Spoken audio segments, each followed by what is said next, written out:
Hi hello welcome to చిట్టి లాక్స్. బాగున్నారా? Sunday special గారెలు వేస్తున్నానండి. మీరేం చేసుకున్నారు వంటలు?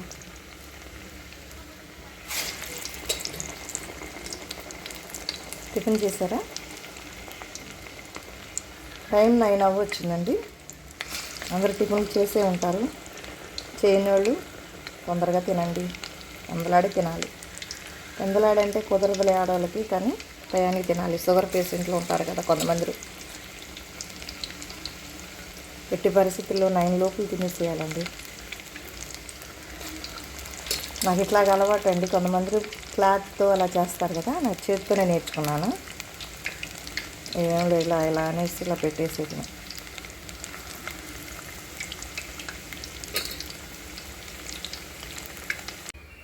ఇదిగో అండి, మనీ ప్లాంట్ ఇక్కడ ఇట్లా పెట్టుకోవాలంట, మంచిదంటండి. ఈశాన్ అది ఆగ్నేయమూల. ఎంతమందికి ఇష్టం ఇలా పెట్టుకోండి, మంచిది, చాలా మంచిది. బాగుంది కదా. ఇక్కడ ఈ గట్టికి కూడా నేను వైట్ది ఏదన్నా ఆర్డర్ పెట్టి పెడదాం అనుకుంటున్నానండి. గట్టు బ్లాకే, పొయ్యే బ్లాకే కదా, పెడదాం అనుకుంటున్నాను. కొన్ని మార్పులు చేర్పులు చేయాలి. వంటగదిలోకి రాగానే పొయ్యి కనిపించట్లేదు, ఎందుకంటే ఇది బ్లాక్ అయిపోయింది. పొయ్యి కనిపించట్లే. వైటు మంచి వైట్ కలరు ఏదన్నా మ్యాట్ ఆర్డర్ పెట్టానండి ఒకసారి. బ్లాక్ పొయ్యి అని చెప్పేసి రెడ్ మ్యాట్ ఆర్డర్ పెట్టాను. అయితే ఏం జరిగిందంటే దాని ఎందుకు వాటర్ వెళ్ళి అలా గలీజ్ అయిపోతుంది. వైట్ది ఏదైనా పెయింట్ తెచ్చి ఎత్తిపోద్దేమో అనిపిస్తుంది బండికి. నాకు వైట్ ఇష్టం అండి. వైట్ అంటే బ్లాక్ పొయ్యి కదా, వైట్ దాని మీద ఉంటే బాగుంది. స్టవ్ గట్టు వైట్ ఉంటే ఇష్టం.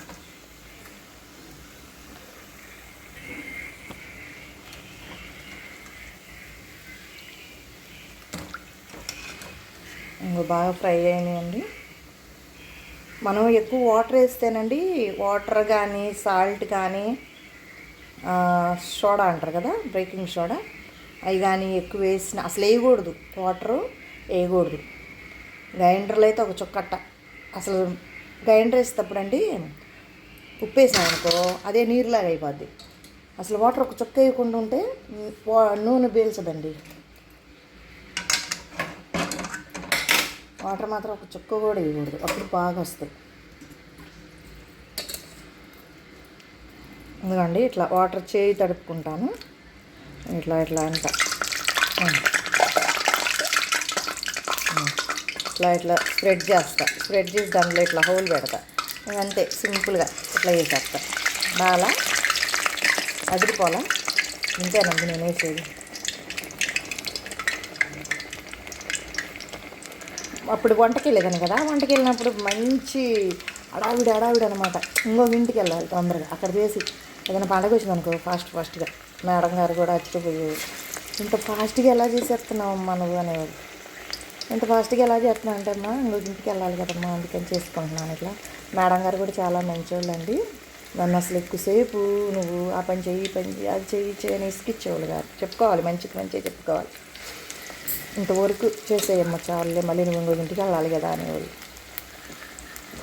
మంచితనం అండి వాళ్ళకి. నేను చాలా హెల్ప్గా ఉండేదాన్ని ఏ పనికైనా. వాళ్ళ కష్ట సుఖాల్లో నేను కూడా వాళ్ళ మాటలు, మేడంకి ఏదైనా ఇబ్బంది వచ్చిందా నేను ఒక ఇదిగా ఉండేదాన్ని. అది కాదు ఇదమ్మా అని నాకు చెప్పేవాళ్ళు. నేను చెప్పేదాన్ని, ఇట్టంటమ్మా, అట్ట చేయండమ్మా, ఇది ఉందిలేమ్మా అని చెప్పేదాన్ని. ఆమెకి బాగోదండి పాపం, ఆరోగ్యం బాగోదు. కాశీ వెళ్ళారు, ఇక్కడ ఉండట్లేదులే. ఎప్పుడన్నా వెళ్ళి పలకరీయడానికి కూడా. నేను ఒక్క పూట వెళ్ళకపోతే నువ్వు ఎందుకు రాలేదు ఒక్క పూట రాకపోయినా కానీ ఎందుకు రాలేదు చెప్పమ్మా, వచ్చి కనపడి వెళ్ళొచ్చు కదా అంటారు. కనపడి వెళ్ళేది ఏందమ్మా, బాగా లేనప్పుడు మళ్ళీ కనపడి ఎట్టెళ్తామ్మా, అక్కడ దాకా వచ్చిన దాన్ని వంట చేయకుండా వస్తానమ్మా అనేదాన్ని.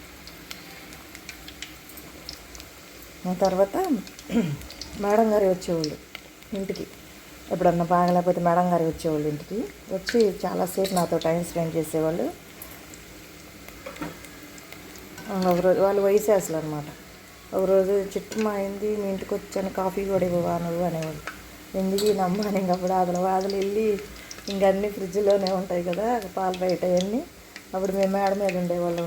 అన్నీ 10 కొట్లు దూరం. అప్పుడు అన్నీ ఫ్రిడ్జ్ ఇప్పుడైతే మా ఇంటి పక్కనే కొట్టు, మా కాంపౌండ్ వాళ్ళలోనే వాళ్ళు కూడా పక్కన ఉంటారు, మా పక్కనే కొట్టు. ఎందుకు ఇనమ్మా అని చెప్పేసి ఇచ్చేదాన్ని. మా కాఫీ అంటే ఇష్టం. నేను వంటకి వెళ్తాను కదా, నేను కాఫీ కలిపి ఆమెకి ఇవ్వాలి, కానీ ఆమె నాకు ఇచ్చింది కాఫీ కలిపి. తాకపోయాను ఎందుకు తాగు నువ్వు అంతేలే, మా ఇంట్లో ఎందుకు తాగుతాలే, ఏం తట్టున్నావు ఏంటి చిట్టమ్మా, కాఫీ తాగు ఆమె కలిగావా అని చిన్న పిల్లలాగా మాట్లాడేది. ఇప్పటికీ ఆమె గురించి చెప్పుకుంటున్నానంటే అంత ఇది అన్నమాట. నాకు ఆ వంట అంత ఇష్టం మేడం గారంటే. ఇప్పటికీ ఆమె గురించి నేను చెప్పుకుంటున్నానంటండి, ఆమె అంటే నాకు అంత ఇష్టం మేడం గారంటే. వాళ్ళ నాన్నగారు అనేవాళ్ళు, మేడం గారు వాళ్ళ నాన్నగారు అప్పుడప్పుడు వస్తారు. వచ్చినప్పుడు వాళ్ళ అమ్మ నాన్న ఇద్దరు వస్తారు. వచ్చినప్పుడు అంటారు వాళ్ళ నాన్న, వాళ్ళ చిట్టమ్మ రాలేదా, చిట్టమ్మ రాలే, ఏందమ్మా చిట్టమ్మ నువ్వు రాలేదని అమ్మాయి టెన్షన్ పడుతుంది. వచ్చాను సార్ అంటే, మీరిద్దరూ ఏదో జన్మలో అక్క చెల్లెలు అయి ఉంటారమ్మా, అలా ఉంటారు మీరిద్దరూ, ఫ్రెండ్లీగా ఉంటారు, నవ్వేదని. అదేం కాదు సార్, కొంచెం లేట్ అయింది సార్ అనేది. రాకపోతే ఎందుకు అంత టెన్షన్ పడిపోద్దాము. వచ్చావా అమ్మయ్యా నువ్వు కనపడ్డావు చాలు నాకు, అంటే నువ్వు వస్తే చాలు మాకు, చిటికలో చేసేసి వెళ్ళిపోతావు, నువ్వు వస్తే చాలు మాకు, ఇంకా నీకు మేమన్నీ చెప్పనవసరం లేదు, అన్నీ తెలిసిన అమ్మాయి కాబట్టి మాకు అంత ధైర్యం ఉంటుంది నువ్వు వస్తే. అబ్బా చాలు నాకు అనుకునేదాన్ని. అట్లా అనగానే మేడం నేను ఎక్కడికో వెళ్ళి ఎక్కాను అనమాట. అమ్మయ్య అట్లా అనుకుంటున్నారు అమ్మాయి. ఒక్కోసారి 2-3 రోజులు వెళ్ళేదాన్ని కదా బాగాలేక, వెళ్ళకపోతే అప్పుడు కూడా మేడం నన్ను ఏమనేవాళ్ళు కాదు, ఏమన్నా అంటారని భయపడితే లేదని. అమ్మో అమ్మ పాపం ఏమంటారా అని వెళ్తే మేడం గారు వెళ్ళంగానే, ఏం చిట్టమ్మా వచ్చావా, ఇందా లోపలికి వచ్చి పని చేసుకో ఏందబ్బాయి అని అంటారేమో అనుకో, అందరిలా కాదామా ఏమన్నా అంటారేమో అని భయపడతా ఉండేదాన్ని.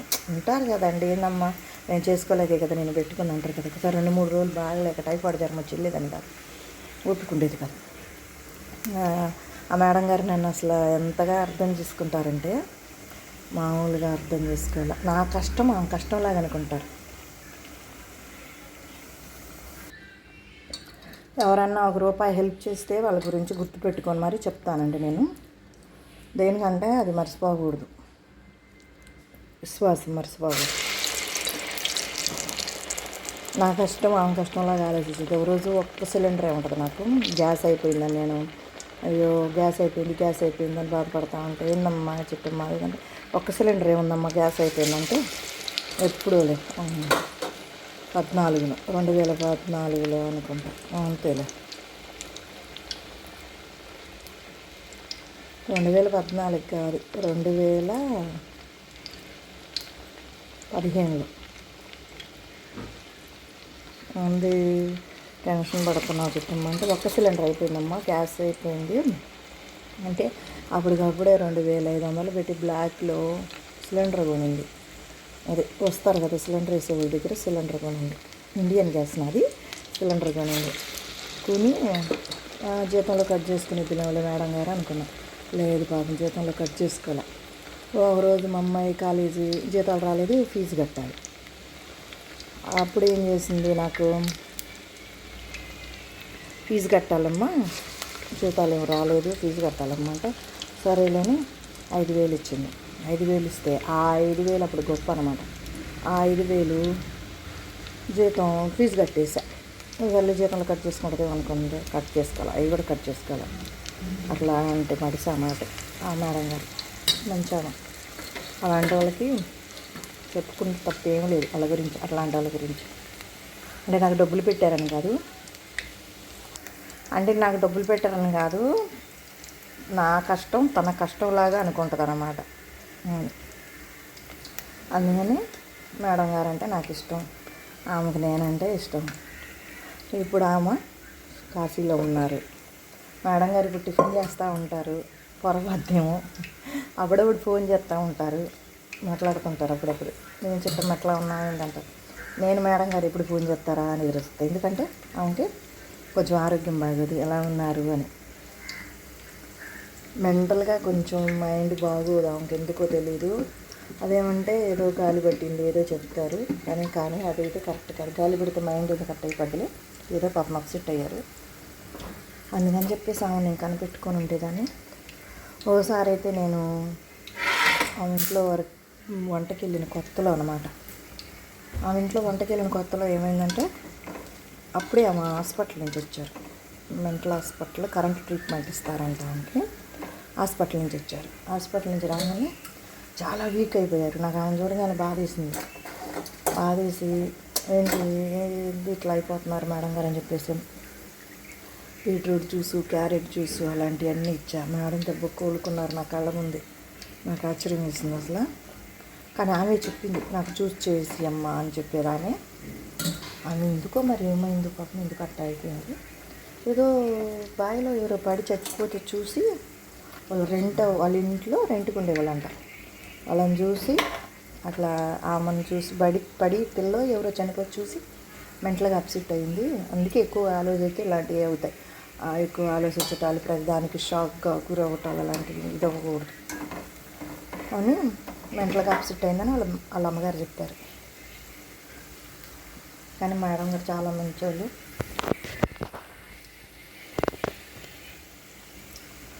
మేడం గురించి మాట్లాడుతాను, నా గారెలు కూడా వండటం అయిపోయింది. ఇదిగోండి ఇప్పుడు బ్రేక్ఫాస్ట్ కింద ఇది ఉదయాన. పప్పు కూడా అండి, అదే మినపప్పు కూడా కొంచెం మెత్తగా గ్రైండ్ చేయకూడదు.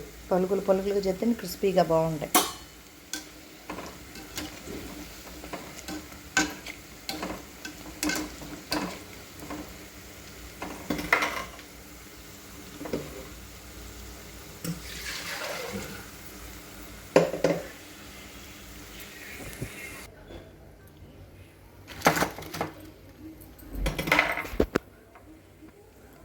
వేడి గారెలండి. ఇప్పుడైతే ఇవి టిఫిన్ కింద మీరు ట్రై చేయండి. వీటి పేరు ఉల్లిగారెలు. Please like, share, subscribe.